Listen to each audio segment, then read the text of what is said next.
You're listening to an Airwave Media Podcast. Girl, winter is so last season. And now spring's got you looking at pictures of tank tops with hungry eyes. Your algorithm is feeding you cutoffs. You're thirsty for the sun on your shoulders. That perfect hang on the patio sundress.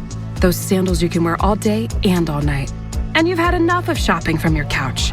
Done hoping it looks anything like the picture when you tear open that envelope? It's time for a little in-person spring treat. It's time for a trip to Ross. Work your magic.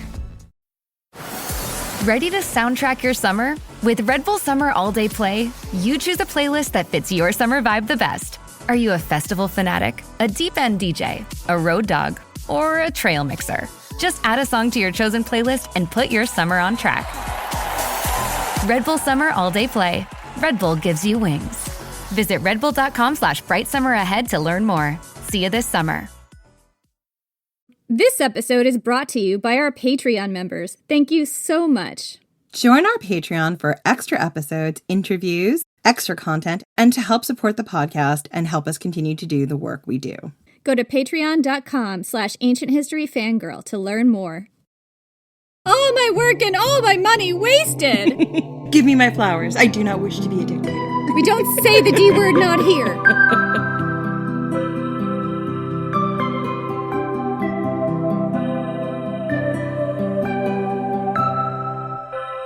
I'm Jenny Williamson. And I'm Jen McMenemy. And this is Ancient History Fangirl. The end of the world edition. I mean, wait. The end of democracy. We laugh so we don't cry. And because I can't drink as much as I used to. Old Ironsides. My poor gut. Same, girl. Same. When Julius Caesar's heir, Octavian, who would later take on the name Augustus, returned home victorious from his final battle against Marc Antony and Cleopatra in Egypt, that would have been the Battle of Actium, also known as Actium Baby. That's exactly how U2 sang it. He was met by an ecstatic crowd. The year was 29 BC. Octavian's coffers were overflowing with all the wealth of Alexandria, all Cleopatra's money. He just steals her money. God. At his approach, the Senate had ordered all classes and priesthoods, including the Vestal Virgins, to joyously greet him at the entrance to the city. This was the man who would be responsible for demolishing their democracy and ushering in an imperial military state that would last another 500 years, roughly, depending on how you define the fall of the Roman Empire. So, why did the Senate welcome Augustus home with open arms? Yeah, why would we do such a thing? I have no idea any parallels. Why, Jen? Yeah, let's just go back a little bit. Let's rewind the tape. Let's explore that question. Let's take a step back. From 43 to 32 BC, a period of almost a decade, Octavian had formed 1/3 of the Second Triumvirate, a ruling clique. Clique? I never know how to pronounce that word. I always think it's clique. I think it's clique, but clique if you want to be fancy. Clique if you're nasty, I mean fancy. Clique if you want to be nasty. In that case, a ruling clique of 3 that included Marc Antony and Lepidus. Aw. You know, on our Patreon, we do have an episode called Lepidus's Very Own Lepisode. If you're a patron, you probably have listened to it. If you are not a patron, you can actually just buy that one episode. A great add-on to everything we're telling you right now. And it's cheap. It's like, what, $3 or something? Yeah, and it's a decently long episode. I think it's like a 30-minute or an hour episode. So, moving on. Octavian would eventually sideline and exile a very poor Lepidus. And he went to war famously with Marc Antony and ultimately drove him to death by suicide. But before that, they were all uneasy allies, ruling in the shark tank that was ancient Rome and the power vacuum that Caesar had left behind. Sorry, you didn't use enough shark metaphors in this episode, so I needed to throw some in. Like, you used to always talk about how it was a shark tank, and I was like, I miss it. Bring it back, sure. I had to just, look, I was listening to the Caesar and I was like, I need to just add more shark. We had a lot of sharks in that. We had the Pompey shark, the shark tank. You know, you can make any animal or person a shark when you're with like small children and they're like, please don't tell me about small children. Let me tell you. So like one of the questions I'd ask is, what sound would a Pompey shark make, Jenny? Pompey shark stomps his feet, stomp, stomp, and the legions rise. You know what I mean? Like, very old callback. Yeah.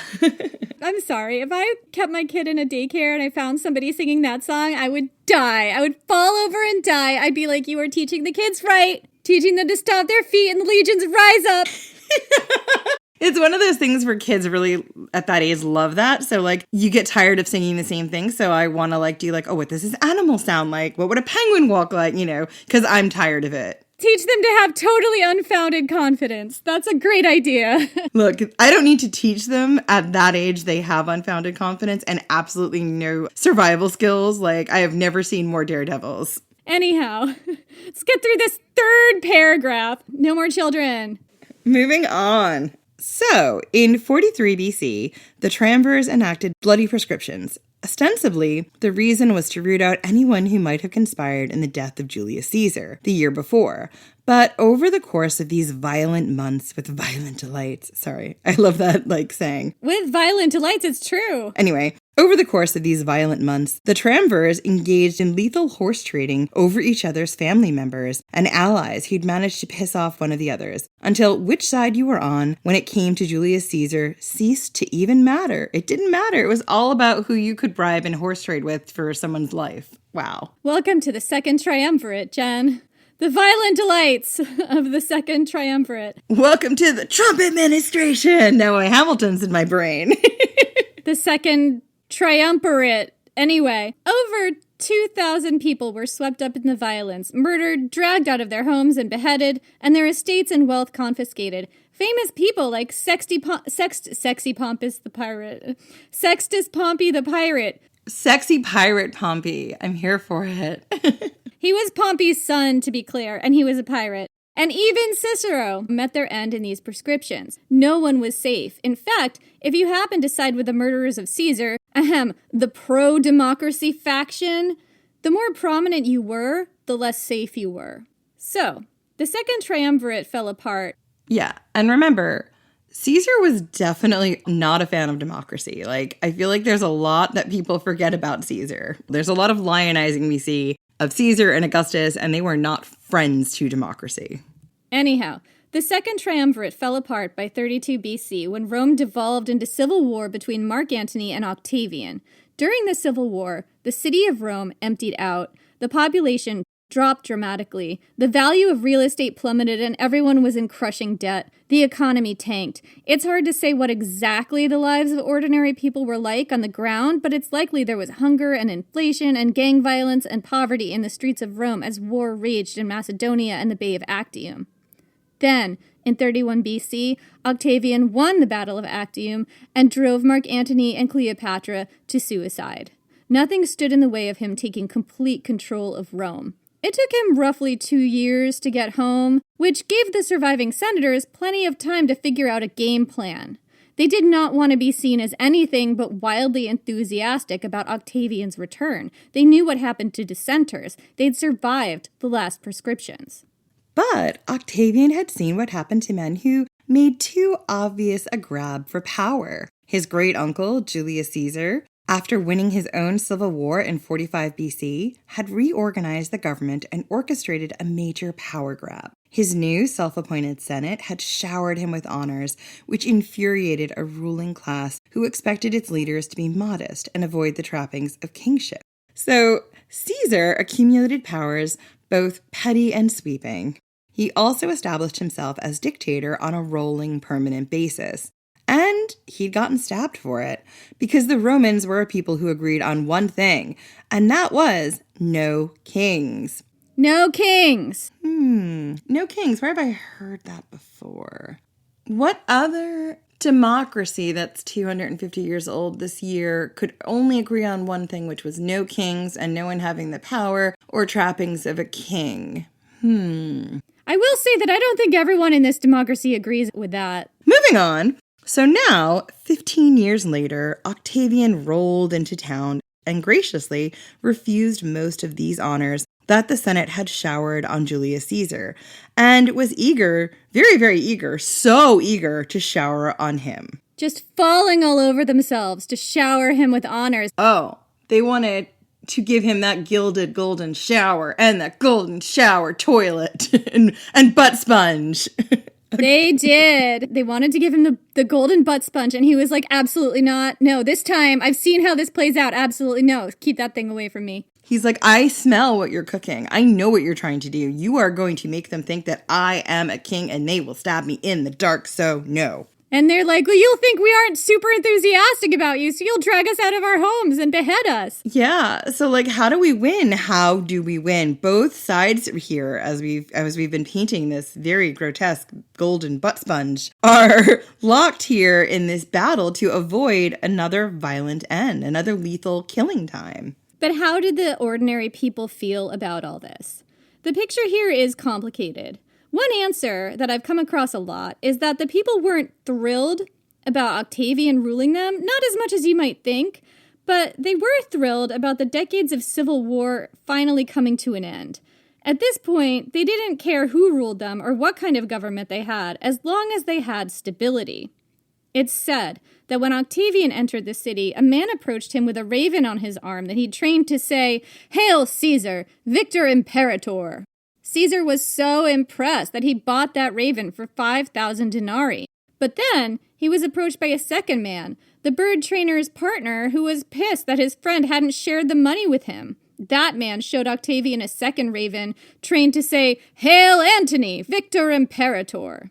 Octavian, who was, graciously amused in the style of Julius Caesar, ordered the first guy to share his windfall with the second guy. That's a very Octavian thing to come down to us through the propaganda, through legend. So this prompted a cash grab of people training birds to hail Octavian, some of whom were less than professional bird trainers. One guy, a shoemaker by trade, epically failed to train his bird.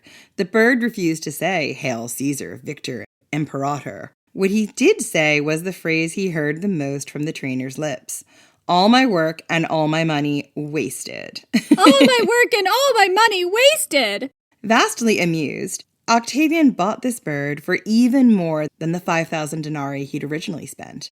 The point of this tale is that the people gathered at the gates that day weren't so much glad that Octavian won, they'd have shown up cheering just as loudly for Antony. They were glad for an end to all the violence, all the economic disaster, all the famine and uncertainty and chaos to finally be over. They wanted stability. They were tired. They wanted to make Rome sane again. Wait a minute. And that's how they lost their democracy. Rome's democracy was by this point half a millennia old, about twice as old as ours is today. For 500 years, they had defended their democracy by the sword and by mob violence. Julius Caesar was one in just a long line of guys murdered because he tried to seize too much power too quickly. And after decades of civil war and violence, nobody wanted to fight for it anymore. That's one way to tell the story. Jen, do you remember when Donald Trump was first elected in 2016 or something? Yes, I believe if you scroll back on my Instagram, there is something that says, "Fuck you 2016. Yeah. The difference in the feeling between that time and when he took office a second time in January 2024, I still remember his first term. We had the Women's March and Black Lives Matter, and everyone was in the resistance. I actually went to D.C. to do the Women's March. I remember in London we had women's marches. I remember every continent. I remember there was a small women's march in Antarctica with just scientists and penguins, and I was here for it, It felt like everyone was like, "We're watching you. We're watching to see what horrors you're going to unleash, and we will not be silent." And there was a real feeling of not on our watch. And there was a hopefulness to that, right? Even though everything had gone the worst way it could possibly be, we were like, okay, now you did the fuck around, now you're going to do the fine out. And we had Me Too. We had so many things come as a result. We had more women deciding to move into politics that had never really considered that as a career before. There were massive pushback as a result of Donald Trump's first years in power. Yeah, but when Donald Trump took office a second time, initially, right away, there wasn't a big nationwide protest. What I kept hearing was that people were tired. And this is just anecdotal, and obviously a second resistance has gained steam and reached into every aspect of our lives, as Donald Trump's second term has proved much more damaging and dangerous than the first. But I remember the mood immediately after the 2024 election. Remember, the Women's March was in January, immediately after he took office. But the mood after the 2024 election and then the January period, That feeling of exhaustion and defeat, that, oh my God, we're going to have to do all that again. And I thought of Augustus, and I thought of the people of Rome and how tired they were. And that made me nervous, I gotta say. Well, the thing that made me hopeful, and I'm going to be this kid because I cannot go through the rest of my life just, being doom and gloom because, peel back a little bit of my sunshine and there's dark. What I'm going to say about the modern day, right, is I remember after it happened, and I did not spend Trump's first term in America. So this has been a huge shock to me to be here and watching this from where I'm at and being in this position of like, I don't know if it is safe for me to travel. I don't know if it is safe for me to do this thing. Like when I was in the UK, I have residency there. I felt a feeling of like, I'm safe. I don't feel safe where I am now. I don't feel safe where I'm living. But aside from that, what I've noticed is after this happened, a lot of the political commentators and a lot of the like social change movers were like, okay, this is the worst and it's going to be even worse than we thought it was going to be. Here's the thing. Last time we came out the gate super hot. This is going to be a marathon, not a sprint. We're going to have to be able to muster ourselves for the next 4 years. So it's okay to feel overwhelmed. It's okay to take a breath, but we have to keep up a movement that's going to last 4 years, and it's not going to be the same as it was last time. And so initially, when everyone was quiet and defeated and it just felt like the worst, I felt like, oh God, are we just going to slide into nothingness? Well, that's the thing is you didn't know, in the first month or so. Are we all just going to be so beaten down from the last time that we can't? We didn't know. We didn't know. And I think it's one of those things where I remember people like saying on TV and on YouTube and on podcasts and being like, listen, we cannot spend the next 4 years in constant outrage because it will burn us out and it will keep us from focusing on the things that matter, that have a direct impact. And some of the things where you see things break through on both sides are the ICE stuff. It's the Epstein files. It's No Kings. There's a lot of stuff where you are seeing traction that is happening. It's not everything, but as long as like we are focused, there is a way forward. And I think like... Yeah, I just wanted to compare the first like month of that to how people felt in the first month potentially of Octavian returning. Absolutely. And I totally agree. And it did feel like that. And I'm going to read the next paragraph, and I'm being very honest and candid here on the podcast. We are going to read to you a lot of stuff that feels very prescient for what we're experiencing now. And it is very easy to wrap yourself back in those early feelings of, well, this is just normal and we're just going to slide this way and that's how it goes.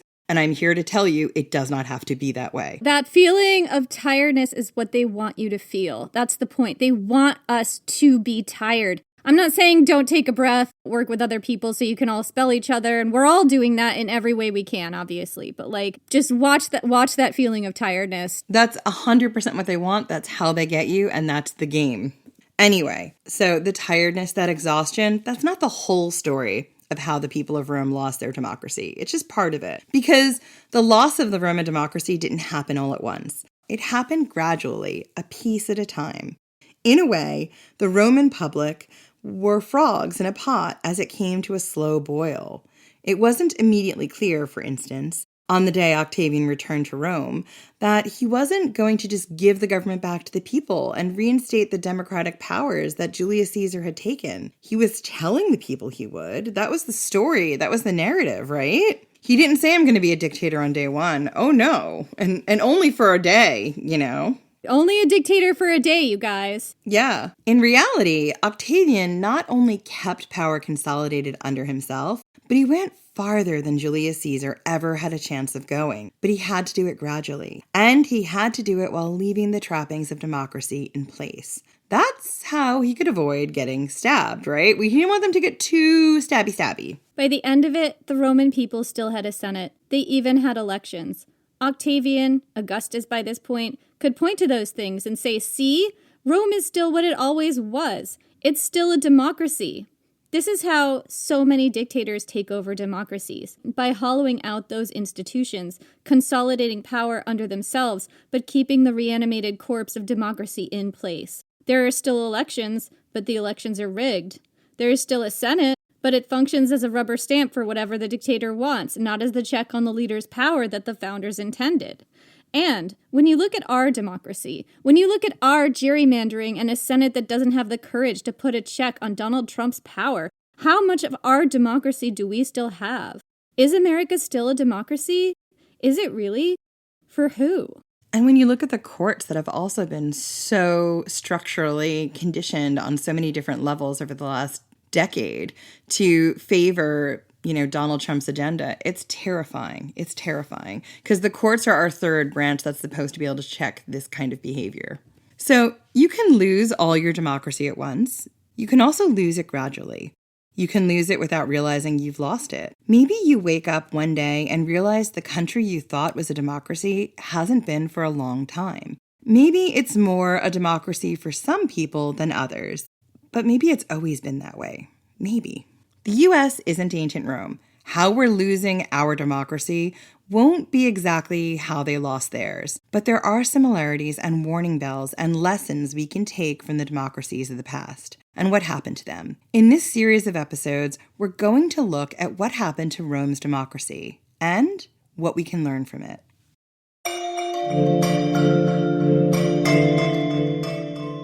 Hey, Jenny, is it true?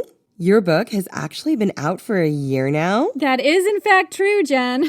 Oh my God, Enemy of My Dreams is a year old. Yeah. Jenny, what have the people been saying about this book? Well, I don't know because I don't look at my reviews, but a little bird told me that there have been a number of 5-star reviews, and that just makes me happy. My favorite review that I have seen is this one. Oh my God, are you going to read me reviews? Quote, the best read ever. Think season 1 vibes of Outlander, but a Roman Empire. Wait. I've got another one for you. Quote, I'll be suffering from a book hangover for weeks. I aim to please, Quote, they are enemies and attracted to each other and they hate it. That is my jam. That's so fun. I love writing that. So if this sounds like it might be your jam, Enemy of My Dreams is out now in hardback, ebook, and audio download, and we think you should check it out. Available wherever books are sold. Sometimes even the best laid plans go awry, and when life happens, TaskRabbit is there to help simplify your life. Sometimes life just gets overwhelming, and it is beyond empowering to know that an experienced tasker is just a click away. I have just about learned how to build flat pack IKEA furniture, but there are still things I can't do. There's some complicated dressers that I need help building. There's also things I need help mounting on my walls, like replica Minoan axes. It is so nice to be able to hire a tasker to clean my apartment or assemble some shelves and hang them for me so that I can finally put my books away. TaskRabbit connects you with skilled taskers in your area for moving, furniture assembly, home repairs, mounting a Minoan axe, and more. You can search for a tasker based on cost, skill set, availability, and past client reviews so you know exactly who's showing up and can have confidence that they know what they're doing. Taskers have assembled over 3.4 million pieces of furniture, completed 700,000 home repairs, handled 1.5 million moves and counting. Sometimes I just need someone else's help. And for times like that, I'm glad that there's TaskRabbit. When life happens, your to-do list grows. Get ahead of it now and get $15 off your first task at TaskRabbit.com or on the TaskRabbit app using promo code Fangirl. Taskers book up fast, especially for same-day tasks, so book trusted home help today. That's $15 off your first task using promo code Fangirl with the TaskRabbit app or at TaskRabbit.com. Good sleep is everything. That's why Ollie's Science Bag Support is made with a blend of melatonin and L-theanine for both kiddos and grown-ups. So when your mind won't switch off, you've got something that can help. Your racing thoughts and restless nights won't stand a chance. Find Ollie Sleep Solutions for the whole family at ollie.com. That's OLLY.com. This episode is brought to you by Redfin. You're listening to a podcast, which means you're probably multitasking. Maybe even scrolling home listings on Redfin, saving homes without expecting to get them. But Redfin isn't just built for endless browsing. It's built to help you find and own a home. With agents who close twice as many deals, when you find the one, you've got a real shot at getting it. Get started at redfin.com. Own the dream. So what did Octavian do exactly to transfer power to himself? Here's where we diverge from America because the Trump administration has not been behaving like this. And I have my own theories for why, Here's how Tacitus describes it. Quote, after laying down his triumviral title and proclaiming himself a simple consul content with tribunician authority to safeguard the commons, Octavian first conciliated the army by gratuities, the populace by cheapened corn, the world by amenities of peace, then, step by step, began to make his ascent and to unite in his own person the functions of the Senate, the magistracy, and the legislature. Those are their 3 branches of government. Opposition there was none. The boldest spirits had succumbed on stricken fields or by prescription lists, while the rest of the nobility found a cheerful acceptance of slavery the smoothest road to wealth and office, and, as they had thriven on revolution, stood now for the new order and safety in preference to the old order and adventure. Nor was the state of affairs unpopular in the provinces, where administration by the Senate and people had been discredited by the feuds of the magnates and the greed of the officials, against which there was but frail protection in a legal system forever deranged by force, by favoritism, or in the last resort, by gold. Jen, what do you take from that? Gold. I mean, the scary thing is this seems very familiar, right? Those cheap eggs are something that are supposed to be keeping us all in line, right? The cost of gas going down is supposed to be, cost of living is supposed to be better. We're in our best economy ever, and that's supposed to make us happy. He conciliated the populace by cheapened corn. And taking away your healthcare. Anyway, sorry. Right, that'll conciliate the populace real quick, sure. Yeah, if you're all sick and forced to work at jobs that you don't have any choice but to continue doing because you have no other choice to get healthcare, what else can you do? And jobs are definitely scarcer. We are putting ourselves in a strange position because with the rise of the tech oligarchs, the jobs that were good jobs or the ability to create small businesses on your own are even more difficult than before because the entry-level jobs or like the administrative jobs that a lot of people were able to do, even coding jobs, they don't exist in the same way anymore. And there's so few of them. They don't pay well. So you're stuck kind of doing a job you don't want to do because you don't have a choice. It's a cage you've walked into, not realizing it when you elected this person. I think that one thing that stands out to me is that there was a lot of flaws in the old democratic system. I mean, the reality is that Rome's democratic system never really functioned fairly. It left a lot of people out. It left a lot of room for corruption and bribery. You know, like they talk about the legal system deranged by force, favoritism, and gold.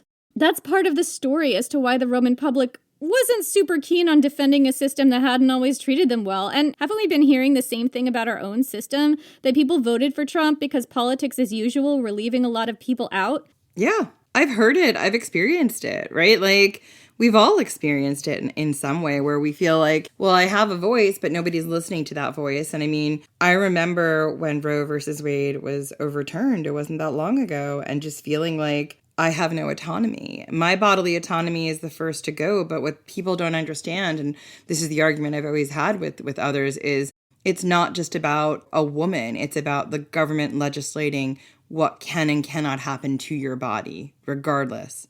Like, they are telling you that certain lives and certain bodily medical decisions matter more than others, and that you don't have the ability to make those decisions. Your medical professional doesn't have the ability to make or perform them. And the government ultimately, and a government that is in particular bowing to the belief of one religion over all others, have that right to take that away from you. And that's horrifying. And that happened under the Biden administration, you know, obviously by judges that Trump largely appointed, but that was under the Biden administration. And President Biden tried to do a bunch of things that were blocked, but he also maintained the status quo in a lot of other ways that made people feel like this government was no longer functioning for them anymore. And I've certainly felt that too. Absolutely. And the problem with a president like Biden in general, Biden in particular, was about infrastructure. He wanted to keep the trains running and things working. And that is not glamorous. And it takes a very long time to organize and sort out, a lot of times not even within your own administration. And you have to have a patience as a people that what the person is doing is going to benefit you long term. Yeah. Anyway, so I'm trying to talk about what was going on with Rome's democratic system, right? And how Octavian took it over. And for him, it was a process. It was a step-by-step process that took a while because he didn't want to rile up the populace. The Trump administration, meanwhile, and this is referring to the second one, has been operating like a bull in a china shop. In 2025, Trump signed 225 executive orders, big sweeping ones that had a profound impact on American life. Overnight, he unleashed Doge to gut our government agencies and U.S. aid, ripping life-saving aid from millions of people. He tore down the East Wing overnight. The U.S. has suffered many destabilizing shocks to its system in the past year. And you could argue that Trump is just not as smart as Octavian. He's dumb and blundering and nobody's holding him back, so he's just flailing around in there. Whereas Octavian or Augustus was a brilliant political mind. He knew how to operate with subtlety. That's one story you can tell. That's one story heavily filtered through propaganda that you can tell. But also, let's be very honest, Octavian had more time. Octavian was also a hell of a lot younger when he took power. Trump is old, and he knows that in theory, he only has until the midterms. In theory. So between when he's inaugurated and the midterms, which are this year, that's roughly 2 years into his term, if we still have a free and fair election, which he doesn't want us to have. He said he wants to federalize the elections. That's where we are. At this point, it's early February when we record this. It'll be later when we release it. And if we have these free and fair elections and the Democrats win the Senate, the House, or both, Trump will then be a very lame duck president. He already is a lame duck president because according to our rules, he should not be able to run for a third term. But he would now have the potential to be impeached, and most of his work would then be undone, because we theoretically still have a check on power that the ancient Romans should have had. And fingers crossed it stays the same and that we don't federalize elections for a host of reasons that I could do a Patreon about. Because if we don't have those elections, well, we might walk into a situation like similar to how things went down in ancient Rome. Right, Jenny? Well, one of the issues is that the Romans, as far as I can see, did not have a lever like the midterms to remove Octavian from office. That's one advantage we may still have by now that they did not have. So to understand what Augustus did throughout his tenure, it helps to understand how the system was supposed to work. And I don't want to get too far into the weeds here because it is pretty complicated. And bear in mind that the rules changed a lot in the 500 years or so that Rome's democracy was active. So this is just a very, very general overview of how Rome's democracy functioned, specifically by the late Republic, although it changed. So the Roman democratic system began, allegedly, according to their mythology, in 509 BC. While it changed throughout the years, as I've said, it was designed kind of like ours to have a system of checks and balances. No one person in the system was supposed to have too much power. Like us, the ancient Romans had a Senate. This consisted of roughly 300 to 500 men, it was always men, who served for life.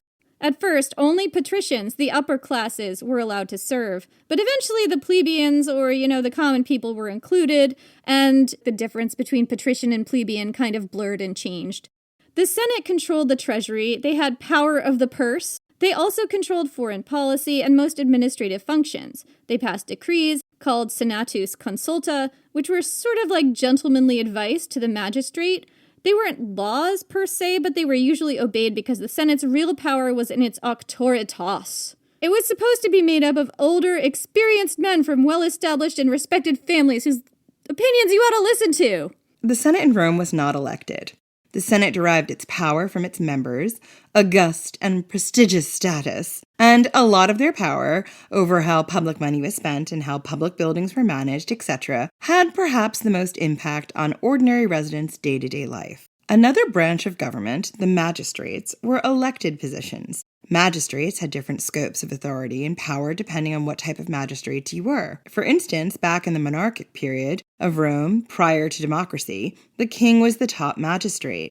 In the Republic, the two top magistrates, perhaps the equivalent of our president today, were the consuls. There were always two, and they were elected anew once a year. Can't get a lot done in a year, though. That's not a great time frame. That was kind of one of the problems of the system was it wasn't very stable. It was hard to get long-term projects done. So the two consuls were supposed to function as a check on each other. They alternated every month on who got final say between them. I mean, at least they were supposed to. On the one hand, that does keep one person from holding too much power. On the other hand, it means there were just constant power struggles, right? Once you were elected consul once, you couldn't hold office again for 10 years, although a lot of the most prominent consuls did. I mean, this rule was broken a lot. It turns out that, like us, many of these rules the Roman Republic functioned under were more norms than laws. There were other magistrates as well of different ranks: praetors, censors, curule aediles, and quaestors, among others. They could propose legislation and convene the Senate or consult the gods on the state's behalf. Different ranks had different areas of responsibility. For instance, the consuls had vast military power. Some magistrates oversaw things like tax collection or assessment of property. They could propose legislation, and some had veto power depending on their rank. The magistrates, as I said, were elected, mostly. There was one type of magistrate that was even more powerful than the consul, the dictator. This was not an elected position, as, you would think it wouldn't be, right? So that word, dictator, didn't mean the same thing in ancient Rome as it does today. The dictator was only appointed in times of emergency or crisis. Originally, the dictator was granted immense powers over all aspects of government, but only to solve one particular problem, such as maybe some serious internal unrest or, a war with Carthage. Dictators were granted extraordinary powers, but those powers were limited to solving one particular problem and varied depending on what the problem was. They were not for your ADHD Jen unless she's in a hyperfocus. We need hyperfocus Jen to be the dictator. And it will all be solved, but you cannot send me on a side quest. And when the problem was solved, the dictator was supposed to step down. According to Mark Wilson in his book, Dictator, The Evolution of the Roman Dictatorship, the dictator was supposed to, quote, eliminate whatever had arisen that was out of bounds and then eliminate themselves so that normal operation of the ordinary government could resume. Right? They were supposed to step back gracefully. They were supposed to self-immolate at the end of the dictatorship. They were supposed to self-destruct. For Americans, you might be like, who did this? Think about George Washington, who actually decided, I'm not going to be president for life. I'm going to step down. Well, yeah, but he didn't have dictatorial powers either. He didn't have sweeping powers like this. No, but he had enough popularity that he could have continued on and on until he died. But he said, no, that's not how a democracy is supposed to work. And he was very much basing that off of some of these ancient stories he would have heard about these dictators who step back at the end. These glamorized great men. I'm not saying he was a great man and that he's not problematic. I'm just saying that's where the story comes from.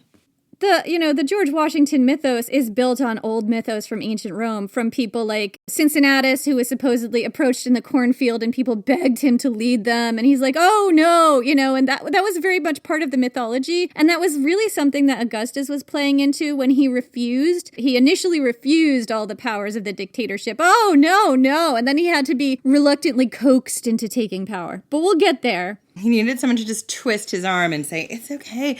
It's okay, Gus. We want you. We want you. Gus. Can we call him Gus for now? Anyway, that's hilarious. So, throughout the centuries, dictators were appointed many times to handle destabilizing threats to the Roman state.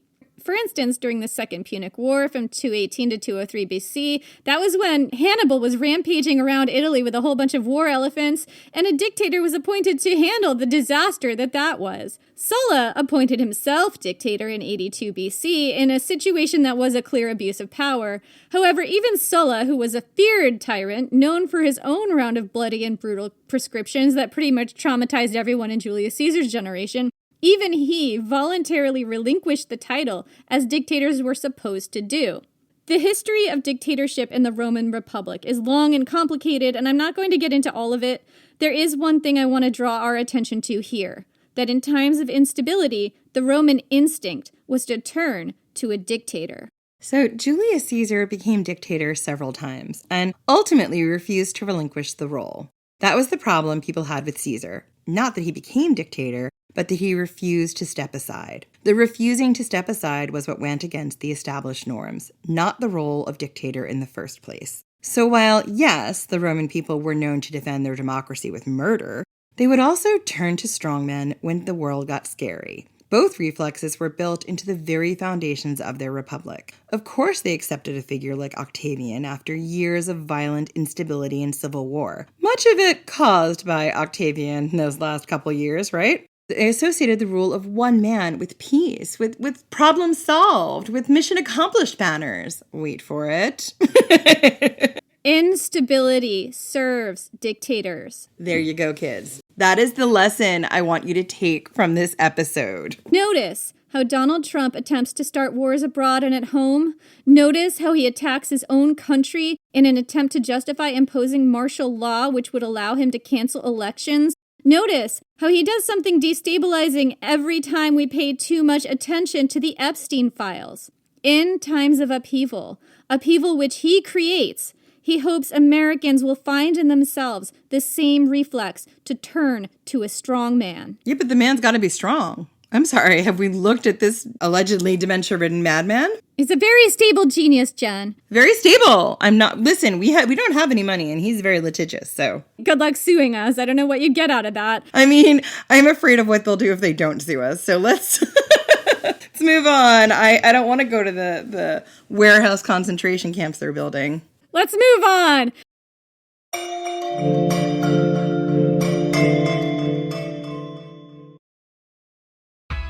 This episode is brought to you by State Farm.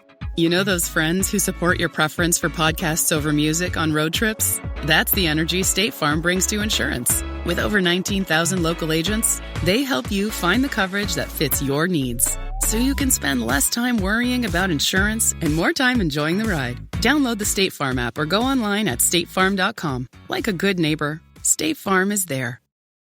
It's the Paradise Podcast. I am your host, Ryan Michelle Bethay, with my husband, Sterling. What's up? Join us here on Hulu and Hulu on Disney Plus, where we'll discuss each episode with the cast and crew of Paradise. I'll be getting all the secrets from Dan Fogelman, James Marsden, Shailene Woodley, Julianne Nicholson, and Sterling Kelby Brown. Woo! Paradise, the official podcast, is now streaming. And stream Paradise on Hulu and Hulu on Disney Plus. With Plan B emergency contraception, we're in control of our future. It's backup birth control you take after unprotected sex that helps prevent pregnancy before it starts. It works by temporarily delaying ovulation, and it won't impact your future fertility. Plan B is available in all 50 U.S. states at all major retailers near you, with no ID, prescription, or age requirement needed. Together, we've got this. Follow Plan B on Insta at Plan B One Step to learn more. Use as directed. So, what did Octavian do when he rolled into town? How did he navigate the difficult political waters of Rome to come out not only ruling for decades more and not being assassinated, but also dismantling the Republic entirely and leaving an empire in its place? He treaded very carefully. The last thing he wanted to do was tip everyone off that he had no plans to let Rome revert to a democracy. In fact, some scholars believe he didn't plan to be an autocrat. It just kind of worked out that way, but this is up for debate. Octavian knew that if he made any sudden moves, he could easily get stabbed. Remember, people were very stabby-stab. Generous historians insist that he also knew that he had to retain autocratic control over Rome, or it would descend once again into lawlessness and civil war. And given the last decade or so, it's not unreasonable to assume that the institutions were so damaged. You know, everything was a little broken after all the instability and chaos they had. So Octavian walked softly and at first tried to make it seem like he was going to give Rome back to the Romans. And I want to stop here for a minute because we're going to see this later in Octavian's dynasty. In particular, this is something that Caligula actually tried to do as well, with varying degrees of success. It was kind of a theme going forward for a while, and then they just kind of threw up their hands and they're like, well, I guess we're just, we're an empire now.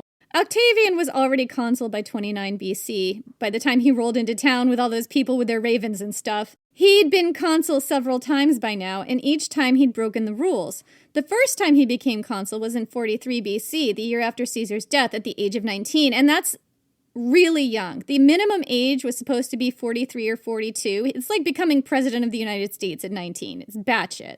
But this was also after marching on Rome and basically seizing power. That was like the smallest rule he broke. Octavian served as consul again in 33 BC, and then again from 31 to 23 BC. That last time breaking the rules that said you couldn't serve as consul more than once in 10 years, or maybe for more than 1 year at a time. Most of Octavian's consulships broke the rules in some way. But when he returned to Rome in 29 BC, Octavian made sure that the Senate knew that while he could rule over them like a despot, he wasn't going to. He was going to be merciful. He was going to restrain himself. He was choosing not to oppress them. He could, but he's choosing not to. I know. What a great guy he is. Thanks, Gus. You know, one of the things I always say about Augustus is he had such a punchable face. And this, to me, is why I think he had such a punchable face. Because you can just, if you had half a brain, you could see how smug this whole thing is. But a lot of people did not. Or they did and they couldn't punch him. Well, here's what Cassius Dio has to say about that. He's reproducing a speech that Augustus supposedly made. Absolutely. So, quote, and again, this is Cassius Dio, "You should not be surprised at this purpose of mine, when you see my reasonableness in other respects, my mildness, and my love of quiet, and when you reflect, moreover, that I have never accepted any extraordinary privilege, nor anything beyond what the many might gain, though you have often voted many of them to me. Do not, on the other hand, condemn me as foolish, because when it is in my power to rule over you and to hold so great a sovereignty over this vast world, I do not wish it." Give me my flowers. I do not wish to be a dictator. So merciful, so kind and gentle. So let's talk about the first settlement. So, the first settlement. In 28 to 27 BC, Octavian made a big show of giving back all the emergency powers he'd accumulated during the civil war with Marc Antony. The civil war that he definitely flamed those fires of and you know. Oh, he started it and continued it. Yeah. There was an immediate uproar in the Senate over this, with senators falling over themselves to insist that he keep his extraordinary powers. And I just have to interject, I just cannot with the passive aggressiveness here. Like, I know both sides knew that this is how the dance worked. Octavian is supposed to say, no, I can't. I must be merciful. And they go, no, please rule over us, Gus. The level of passive aggressiveness. No, please, Gus, please. I need you to rule over me with that iron fist. Oh, please. There's some weird masochism going on here. Yeah, well, this is how they kept themselves from being proscribed, by knowing implicitly that when the dictator who refuses to say the D word hands back his powers, you have to strongly refuse him and make them take those powers back. Because when he eventually does take those powers back, he will not prescribe the ones who insisted in the first place. No. If you tell him I like it like this, then he's definitely going to remember that when he's dictator and be like, I get you. Yeah, maybe not pull you out of your house and behead you on your front porch and then take all your shit. This is what was in these people's heads. I'm just trying to explain the mentality. Maybe. Anyway, so Octavian threw up his hands and was like, okay, all right, if you insist, I'll keep authoritarian rule, but only over what we call the disordered provinces. The provinces that are just always drunk at noon on a Tuesday. Stop fucking calling me out, okay? Sometimes it's Tuesday and I need to drink. I'm keeping that in. I mean, at the moment I'm subbing, so no, not when I'm with children. So that would be like half the Roman world, including the provinces of Hispania, Gaul, Syria, Cilicia, Cyprus, and Egypt. More on the whole provinces thing in a bit. That's going to play into this a lot. The other provinces were given back to the Senate, so at this point, the Senate basically controlled half of Rome and Octavian the other half. Octavian never accepted the title of dictator or called himself an emperor. The D word was not to be uttered in the halls of the palace. We don't say the D word, not here. The title he did accept during the first settlement was princeps. It meant leading citizen. According to Wikipedia, its various meanings included, quote, first in time or order, the first, foremost, chief, the most eminent, distinguished or noble, the first person. It was meant to be a low-key title that was just like kind of first among equals, right? Like, I'm in charge, but please don't stab me. And it's also where we get the title prince today. And principle, and the idea of something being a principle, i.e. the biggest, most important thing in a house or a play or a whatever. The undertones of that carry forward, shall we say. Oh, yeah. So Gusgus's modesty didn't last very long. In 27 BC, Gusgus was granted the title, officially, of Augustus. And Augustus, it's where we get the word, August from, something that is, very venerable and worthy. So literally his title is Worthy One. Oh, this is where we get the month of August from. He named it after himself. Well, yeah, because he had to. Because, if Julius Caesar is a god, I must also be a god. Julius Caesar got July, yeah. So Octavian was granted the title Augustus, as well as a lot of other honorifics and additions to his name that stressed his military prowess, even though, he let Agrippa do most of the fighting. Oh yeah, Agrippa handled that part. He was outsourcing it. They also stressed his godlike status, his connection to the deified Julius Caesar, who we're all forgetting was a dictator who wanted to kill our democracy, and Gusgus's religious authority and majesty, indicating where this is going without coming right out and saying that Octavian was now a king and a god. I wonder where he got a god-king idea from. Couldn't have been the Ptolemies and Cleopatra. Couldn't have been Cleopatra, who literally declared war on and then stole her idea. Down to the calendar, but anyway. Yet another mediocre man plagiarizing from a brilliant woman. Mm-hmm. Shocker. So, in the coming years, Augustus, as he was now known, or Gusgus, as I'll probably call him, he would consolidate powers for himself. Much of this happened in 23 BC, just 5 years later, during the Second Settlement, when Augustus was granted a whole raft of additional powers. Here are a few of the important powers that Gusgus was ostensibly granted. Expanded proconsular authority. Proconsular was what the ancient Romans called a consulship that lasted more than a year, usually an authority given to governors of provinces. At the moment, Augustus was serving as a consul for the better part of a decade. He was a consul, officially, and he'd had control over something like half of Roman territory since he'd won the Civil War. Now, the Senate fell all over themselves to give him the authority to also intervene in the affairs of provinces the Senate controlled whenever the urge struck him. So he basically now controlled all the provinces. He was the governor of all the provinces. That's what this means. Please, take my autonomy, Gusgus. I need you to rule me. Thanks, Gusgus. This is gonna sound so porny. I'm sorry. There are just so many right-wing Republican, assholes who are like, that's exactly what we want to hear from the people. And it's like, sarcasm. Sarcasm. I mean, we're just trying to unpack the weird psychosexual underpinnings of all this, which absolutely are still here. Yeah, and still at play. So, let's talk about the powers of the tribune. During the Second Settlement, Augustus was granted powers of the tribune of the plebs for life. Although without that particular title, he could summon the Senate at will, introduce business, veto the actions of either the Assembly or the Senate, oversee elections, and speak first at all meetings. This is an impressive sweep of powers, Jenny, right? Yeah, this is basically how he gutted the Senate. So, yeah, Romans still had elections sometimes, but even then, the elections were controlled by Augustus.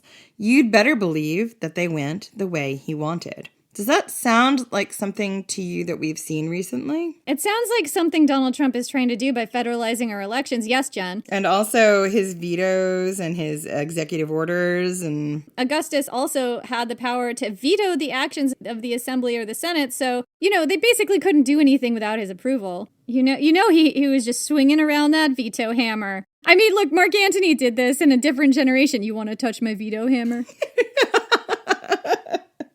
I promise you, it's bigger than you think. Whereas I feel like Augustus's might have been a little bit mushroom-shaped. Moving on.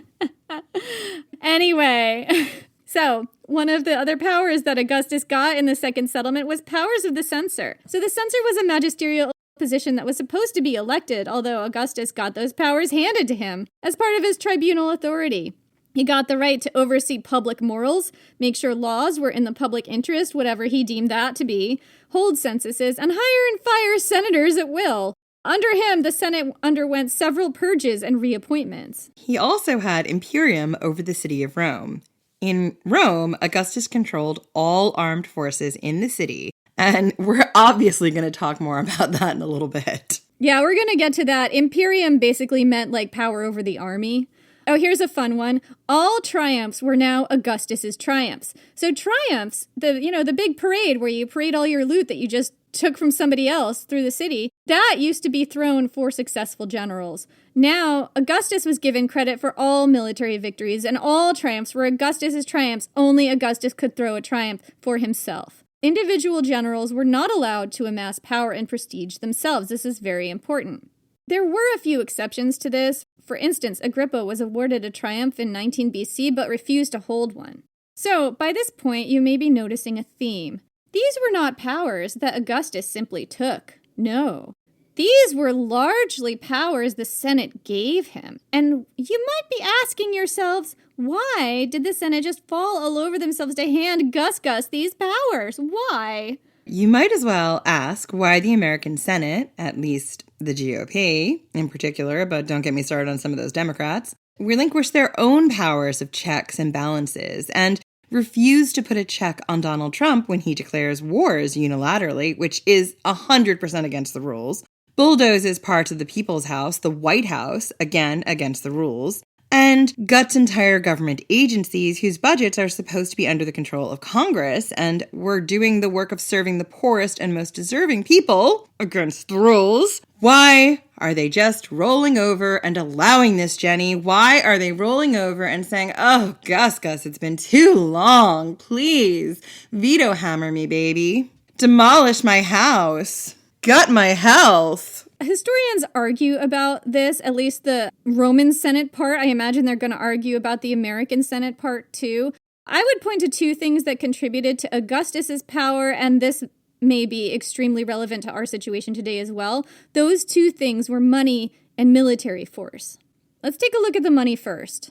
Octavian, at the ripe age of 18 or so, had been made Julius Caesar's sole heir. And Julius Caesar was vastly wealthy when he died. He had been made so by his conquest in Gaul, hoovering up the wealth of everyone in what's now France and profiting immensely from the sale of a third of the population into slavery. And that was just one of his wars. By the time he returned from Egypt, Octavian had also amassed all the wealth of Macedonian Egypt.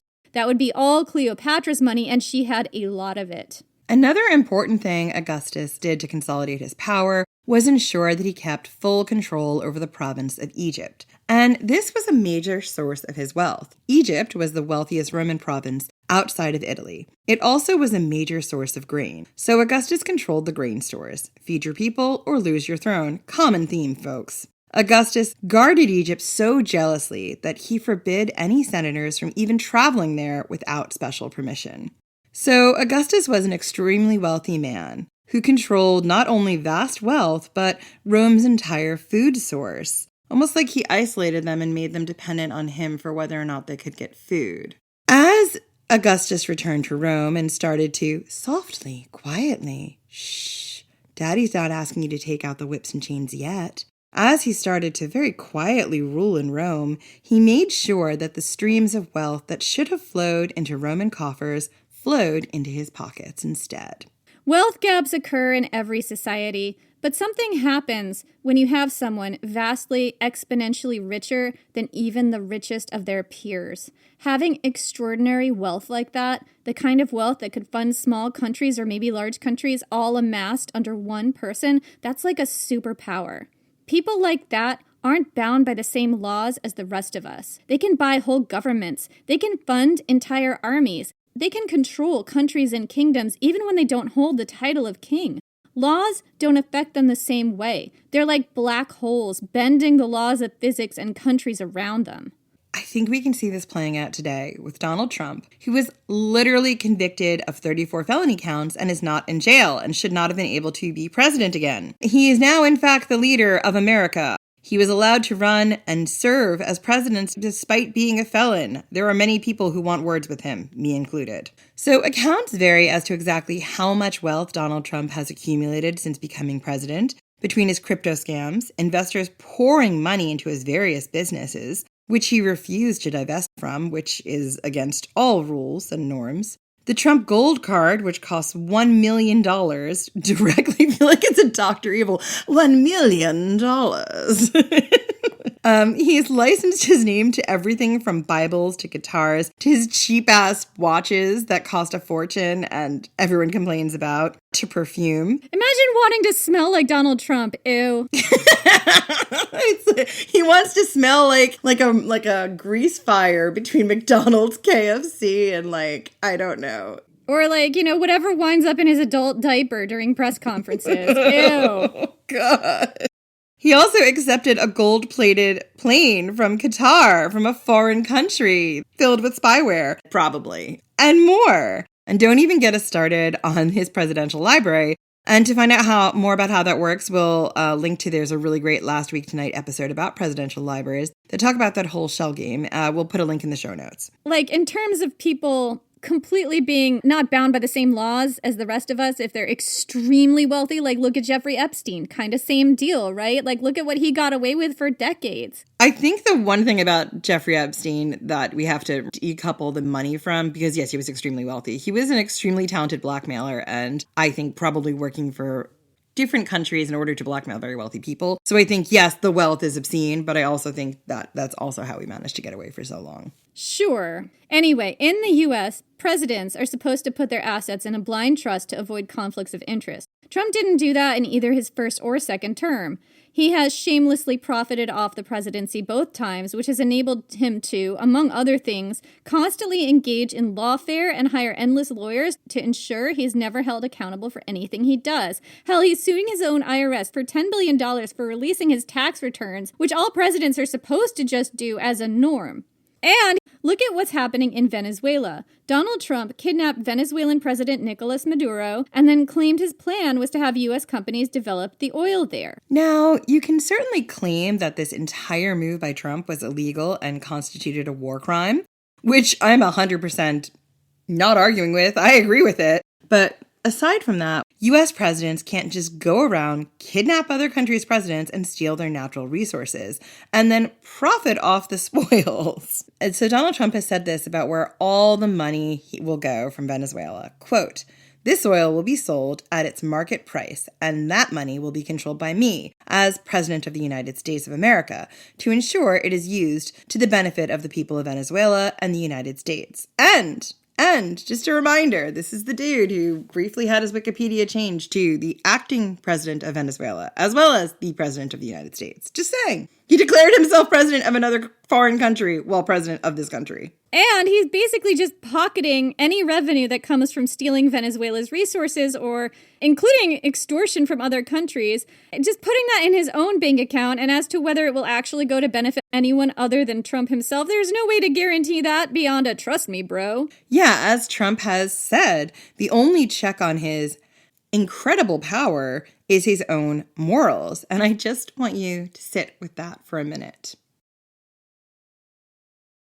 Also, I'm sorry, I can't shut up. There's always more to talk about. As of this writing, Donald Trump wants to create a board of peace with a price tag of $1 billion for other countries to join. And where will that money go? Not in the U.S. Treasury. No, straight into Donald Trump's fucking pocket. Trust me, bro. Darkest timeline, darkest timeline.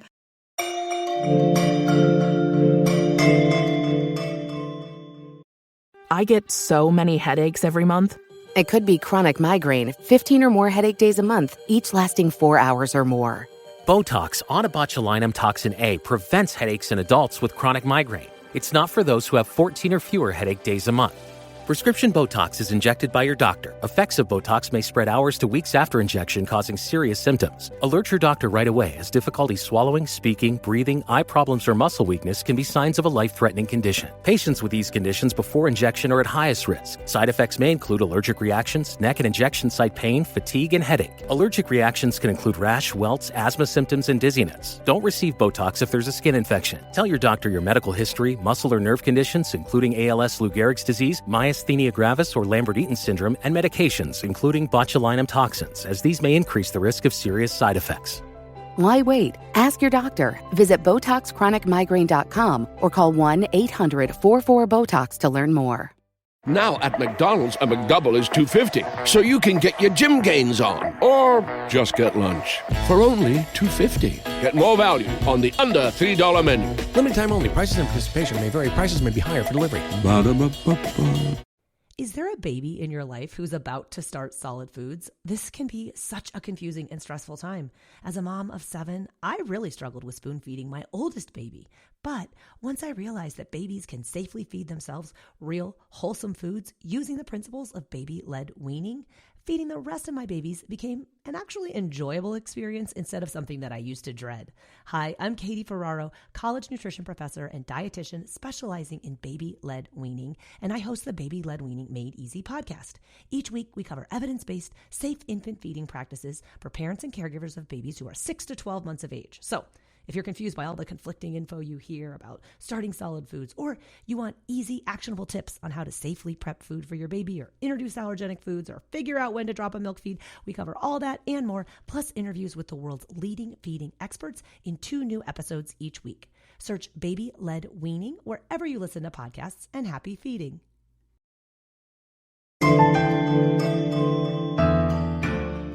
So let's take a look at the military aspect of this, shall we? Let's take a look at that deal Octavian or Augustus took soon after returning to Rome to manage only the provinces that were in chaos. That sounds reasonable, right? Maybe there were endless wars there. Maybe these were the provinces that, much like Jen, were drunk on a Tuesday at noon. Maybe the Senate felt Octavian, through Agrippa, had the military prowess to handle all that and keep the outer provinces from devolving into chaos. Chaos. That's the severed head of Cucullin just needing to shout that into the void. When did Cucullin get his head severed? Good Lord. I haven't touched base with him in a while. He said it's more like detachable and not severed. He can just do whatever he wants now. He said now. What else is detachable? Goodness.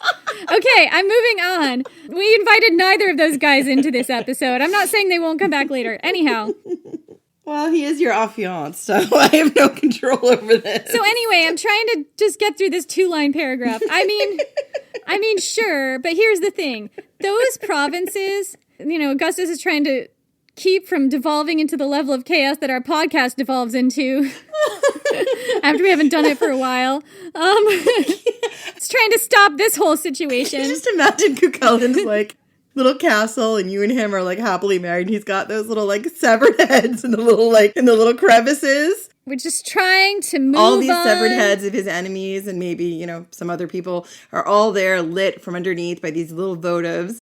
And as you're eating your dinner, they decide that they're all going to start singing to you the Pompey Shark song. Oh, wow, that sounds like my dream. It's my dream future. Just a chorus of severed heads. Pompey Shark, do-do-do-do. Pompey Shark! Delightful. I just can't, I'm done. You broke me. Anyway. Not even drinking. Anyway, you broke it and you made it not even fun. The provinces have descended into chaos over here. This is the kind of thing that Octavian is trying to prevent, Jen. I mean, to be fair, maybe we do need a dictator if I'm in charge. It's now time for this podcast to turn to a strong man. I think I'd prefer a strong woman, but I don't know. I could be... Oh, no, it's got to be a man. They're very specific about that.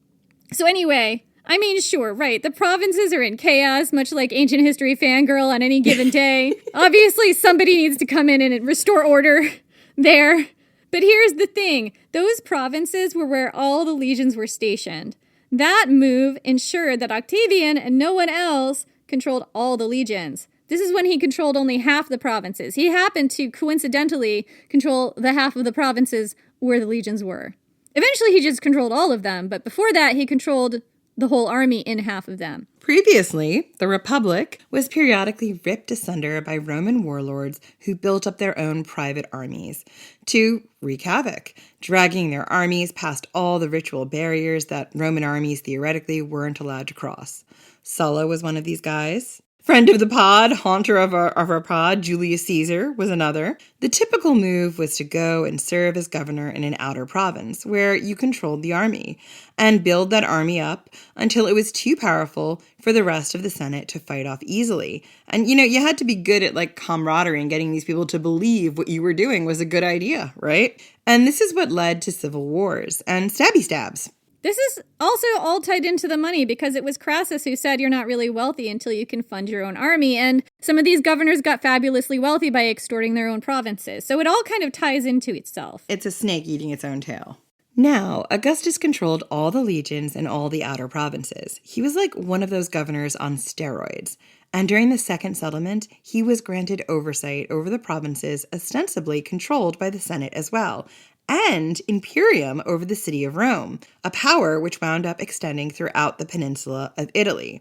So, if we're watching how this happened, first they came for the outer provinces and they said, okay, Gus.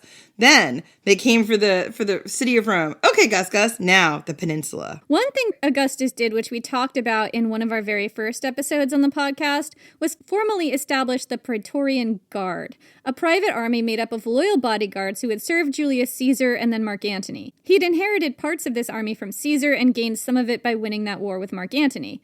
What this meant was that Augustus came to control all the military forces throughout the Roman Empire, in the city, in the countryside, and all the outer provinces. That's why all the triumphs were his. Originally, there were not supposed to be any military presence in the city of Rome at all, and potentially not in Italy at all. There were no police in the city of Rome, or, anywhere really, as far as I'm aware, up until now. There was barely a fire brigade. At one point in the Republic, there was a privately owned fire brigade, which was made up of slaves, which provided very spotty coverage. And at one point, it was called the Triumvirate Nocturni, meaning 3 men of the night, implying just 3 guys to fight all the fires in very flammable Rome. That was the situation. Or they were 3 strippers. Hear me out. They were just 3 strippers in fireman costumes, okay? There's nothing saying it wasn't all strippers. Historians debate that. Jen is just putting her foot down on nonsense again. This is why we need a strong man. Specifically for Jen. Corral this outrageous woman. I get it. Take you out back. Oof. Anyway, there were all these laws about how my family listens to this podcast. What is wrong with me? We haven't been back in a while, and we are feisty today. We're so feisty. I apologize. People think we're a serious podcast, and that is not the case. Can you tell my side quest is writing smutty rom-coms? It is. Both of us is now. So, well, I don't know if you write coms, but you definitely write romances, as in comedies. Anyway, there were all these laws about how the Roman military had to stay out of Rome. And that's why this was such a big deal when Julius Caesar led his army across the Rubicon. That's why there were ritual barriers around the city of Rome. And the army had to ritually purify itself of the taint of war before entering to march in a triumph. I did say taint, okay? I said it. Let's all acknowledge. You did. I mean, she could have said the stain, the stench. We don't say the D word in Augustus's republic, but we do say taint. So anyway, they had to purify themselves in order to return to their civilian status before they got to march into triumph. The Romans were very explicit about not inflicting their own military on their own civilians, like they've done several times, right? Augustus changed all that. He introduced the vigiles, a large corps of firefighters known by a nickname, Spartioli, which meant little bucket fellows.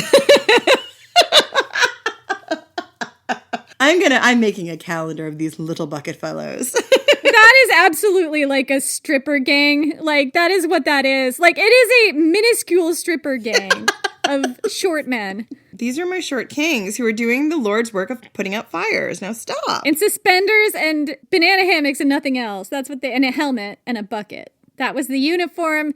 In Commodus's time, the nipples were gilded.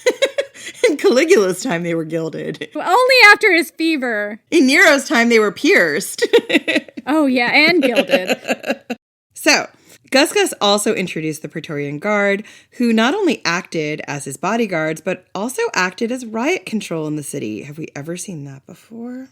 He had basically his own paramilitary force in Rome, something that had never happened before. And he had control over the entire army, which he could also bring into the peninsula or the city if he felt like it, because who was going to stop him?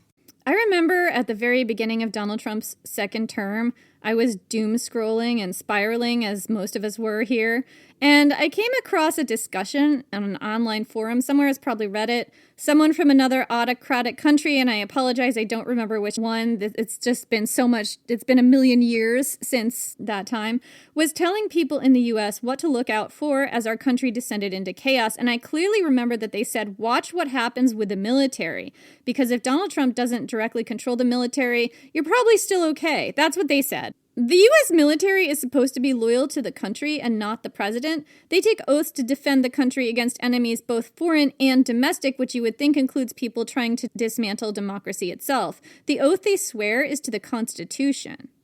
But in the big, beautiful bill, Congress allocated as much as $170 billion to immigration and customs enforcement, ICE. That's more than the budget of almost any other military in the world. And Donald Trump is ensuring that the people hired to work for ICE are loyal to him and only him, with recruitment ads that are not subtle about their white nationalist themes, but also we are finding out he's not paying them. In other words, Donald Trump's building his own private army, loyal to him and aligned with his white nationalist priorities, not to the Constitution or the country itself. This is a private military that is currently going door to door in American communities, dragging people out of their homes and shooting people in the streets. That's happening right now. Literally, as we record. As of today in February, this is happening still. There's also, I've been hearing reports that many of the ICE people in different places they've been deployed have not been getting the same pay that they've been promised. They've also are now finding it difficult to find lodgings and to have those lodgings covered by the government. So they aren't being given a place to stay. People don't want to rent to them. And also their paychecks are not coming as regularly or at the amounts they were promised. This is the reporting I've heard. ICE is supposedly paid like 6 figures a year to get these jobs in ICE. You also get like a $50,000 signing bonus, but the way the signing bonus is structured, you get like $10,000 a year or something, and you can't quit for 5 years or the government claws it back. So these guys are kind of financially entrapped. I've also seen reports that they're not getting pay, they're not getting insurance, they're not getting a lot of the benefits that they've been promised. As Octavian and many, many other ancient Roman leaders would tell you, feed your army first. Like one of the first things he did when he came in was to make sure his army got paid. Absolutely. If you don't pay that army, you're going to have a mutiny on your hands. You know, a little bit of a bright spot. I'm not concluding that Augustus and Trump are exactly the same in how they destroyed a democracy or are in the process of destroying it. One way they were different is that Augustus had a healthy fear of being stabbed, which Donald Trump does not appear to have despite several assassination attempts. But there are some chilling similarities. Perhaps some of the most important, to me at least, the ones that I think are the most telling include a Senate willing to relinquish their powers as checks and balances on the executive branch. Unlimited money that kept the executive above the law. Sole control over the military. Augustus had that, and Trump is building his own private army for this very same reason.